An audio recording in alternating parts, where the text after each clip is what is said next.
Bien, vamos a empezar con la explicación de la práctica número 8, que tiene que ver con la función si anidada. ¿A qué se refiere la función si anidada? Quiero que me entienda muy bien en esta parte. Sabemos que la función si tiene tres parámetros. ¿Cuáles son? La condición, su respuesta por verdadero y su respuesta por falso. ¿No es cierto?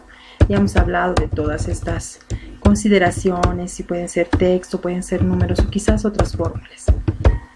En ese sentido, ahora se va a complicar un poquito nuestra función utilizando anidación. Y la anidación tiene que ver con el uso en el falso, aquí. En vez de solo estar la respuesta por falso, vamos a tener otra condición por sí. Perdón, otra pregunta por sí. En este caso, esta también va a tener su condición, ¿no es cierto? Tiene que respetar el mismo parámetro. Su respuesta por falso, su respuesta por verdadero, luego su respuesta por falso. De esa forma completamos. Ahora, si nos hemos fijado, se han abierto 1 y 2 paréntesis, entonces tienen que cerrarse de la misma forma 2 paréntesis. Quizá también podríamos tener otro si anidado. Aquí, otra vez sí, y nuevamente vamos a seguir, ¿no? La condición, la respuesta por verdadero, la respuesta por falso. Y ahora otra vez voy a cerrar otro paréntesis. Los paréntesis van a ir cambiando de color.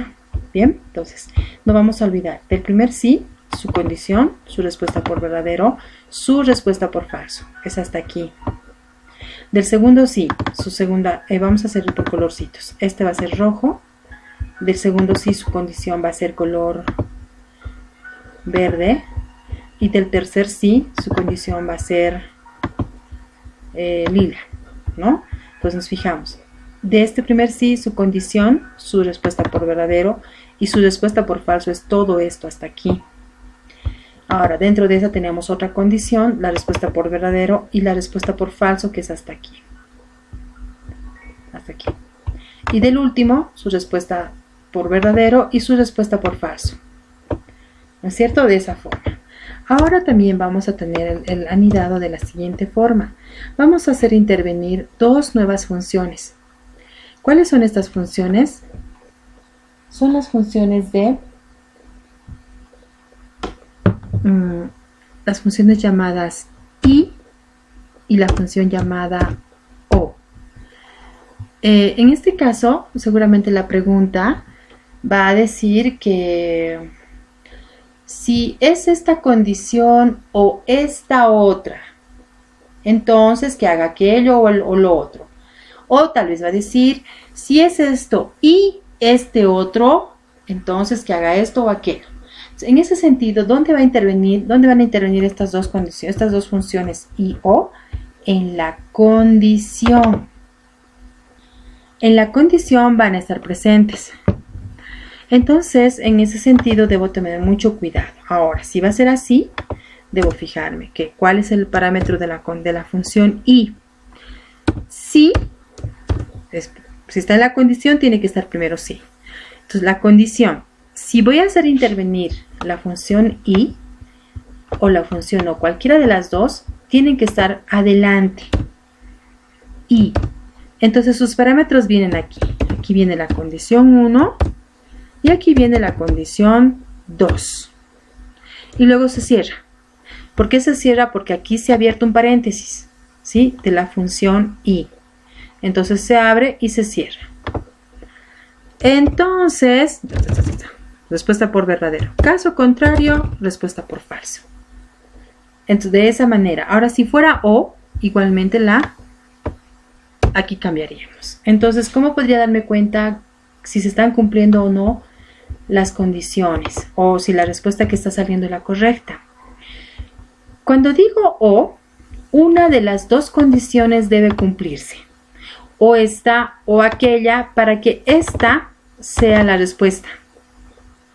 Si una de las dos si una de las dos no cumple, no pasa nada. ¿Sí? Una sola debe cumplir. Puede ser esta o puede ser esta otra. Pero si ninguna de las dos se cumplen, entonces obviamente la respuesta va a ser esta. En cambio, cuando vamos a usar la función y, en vez de o, ambas condiciones deben cumplirse. Esto es inclusivo. Y esto y esto. Si estas dos condiciones se cumplen, entonces la respuesta que nos van a dar es esta. Si ninguna se cumple, o basta que una no cumpla, entonces la respuesta va a ser falsa. ¿Sí? Entonces esa es la forma de trabajar con las anidaciones, tanto con sí, sobre el mismo sí, o con las condiciones y o. Ahora vamos a ver los ejemplos. Tenemos el primer ejemplo con el grupo de la Liga Boliviana de Fútbol. Nos dice la pregunta concreta que si en la columna de resultado debe aparecer, tengo 3 respuestas que deben aparecer. Entonces, si son 3 respuestas que deben aparecer, ¿cuántos sís anidados debo tener? 2.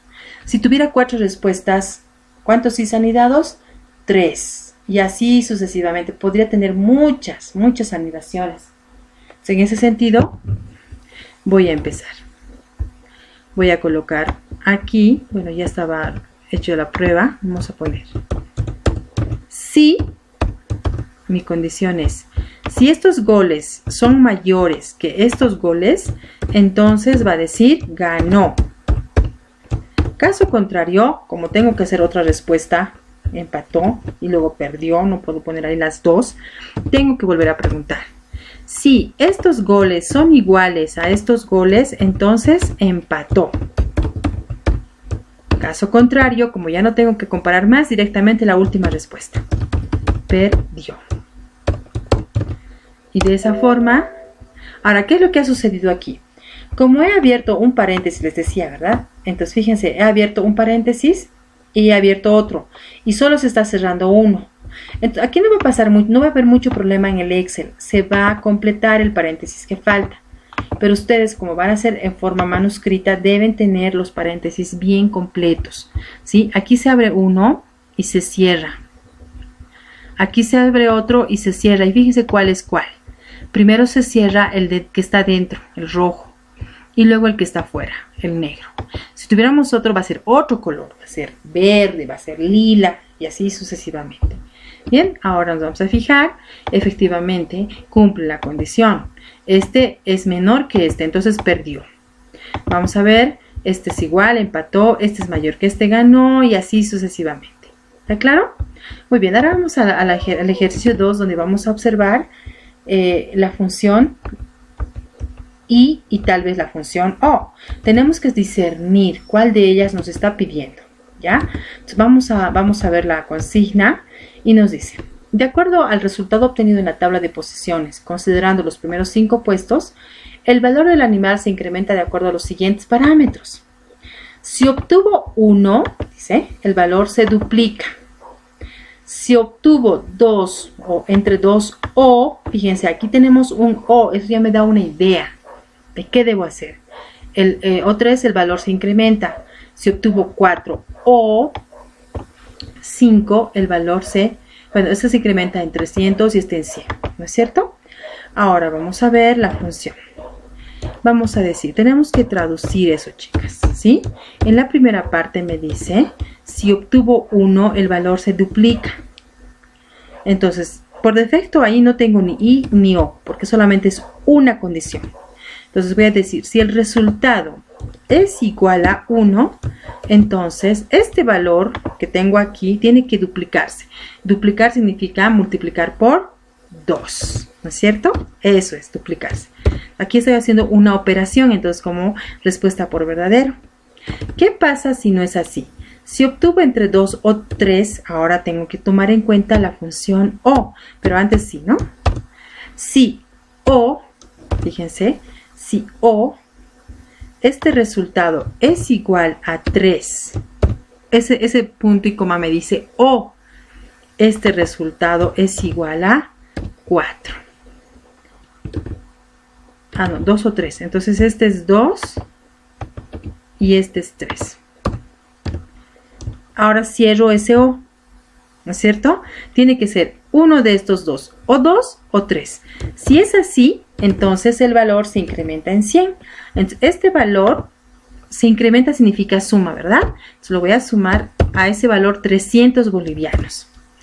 Ahora, ¿qué pasa con lo último? ¿Será que debo preguntar de nuevo? Pero si ya no tengo más respuestas. Entonces, debo entender lo siguiente. Por lógica, si no es 1, no es 2, ni 3, obviamente es 4 o 5. Si ya no necesito comparar, si directamente debo colocar el resultado, que en este caso es el valor más 100, porque dice que ese se incrementa en 100. Cierro un primer paréntesis y cierro un segundo paréntesis. Y listo. Ahí lo tengo. Este se ha duplicado porque es el primer lugar. Veamos qué pasa con los siguientes. Este también se ha duplicado. Este se ha aumentado en 300. Este también porque son los segundo y tercero. Y los últimos solo en 100 por defecto. Entonces, de esa forma debo trabajar la fórmula, repito. ¿Ya? La fórmula es muy importante analizarla. No es tomarla a la ligera. Muy bien. Ahora, ¿qué pasa con el siguiente ejercicio? El siguiente ejercicio dice, en un colegio, el valor de la cuota es de 150. Si esta es abonada hasta el día 10, inclusive significa que está incluido. Quiere decir, incluido significa menor o igual que 10. Eso es inclusión. Si no estuviera incluido, sería solo menor que 10. El 10 ya no estuviera contemplado. ¿Ya? Si la cuota se abona hasta el 4, inclusive es aquí menor o igual que 4, se le hace un descuento del 5%. Si se abona luego del 10, se aplica el recargo. Ya sabemos que recargo significa aumentar, ¿no? Le vamos a tener que, no sé, aumentar, que pague más del 5%, completar los días del mes serial, de incremento en un límite hasta el 31. ¿Qué significa? Ustedes deben completar aquí mes del año, aquí fecha, ¿no? Del 1 hasta el 31 deben colocar. Luego el monto de la cuota va a depender de la fórmula que vamos a hacer. Tenemos que leer bien, ¿ya? Tenemos que analizar, chicas. En este caso tiene que salir mucho su análisis lógico. Y en esta última vamos a volver a utilizar las funciones absolutas para esta fórmula. Son 3 respuestas, fíjense. Tarjeta, débito y contado. Seguramente tenemos aquí solo tenemos 2, ¿no? Una que es con tarjeta y la otra es con débito. ¿Qué dice? El precio de venta se obtiene mediante una función sí anidada, mediante la cual se debe calcular dentro de la función el porcentaje de recargo correspondiente sobre el precio. Si la forma de pago es tarjeta, el porcentaje de descuento corresponde sobre el precio, o sea, sobre este precio. Ya hemos hecho un ejercicio similar. Si la forma de pago es con tarjeta de débito y devolver el mismo precio de lista si el pago es al contado. Es decir, si es tarjeta debo tomar en cuenta este porcentaje, ¿no? Si es tarjeta de crédito. Si es tarjeta de débito, este otro porcentaje. Y si es al contado debe mantenerse el mismo monto. O sea, no le debo restar ni sumar nada a estos montos si es al contado. Debe ser, en este caso debe salir 18 aquí. En el caso de tarjeta, seguramente tarjeta de crédito va a salir, el 10% de 50 es 5, entonces saldrá 55 aquí, ¿no? En el caso del débito voy a tener un descuento más bien del 5%, entonces el tiene que ser menor que 32. Y en el caso del contado se mantiene en 18. ¿Está claro? Entonces de esa forma, por favor, repito, mucho análisis lógico es lo único que aquí cuenta. Bien, eso es todo. Gracias.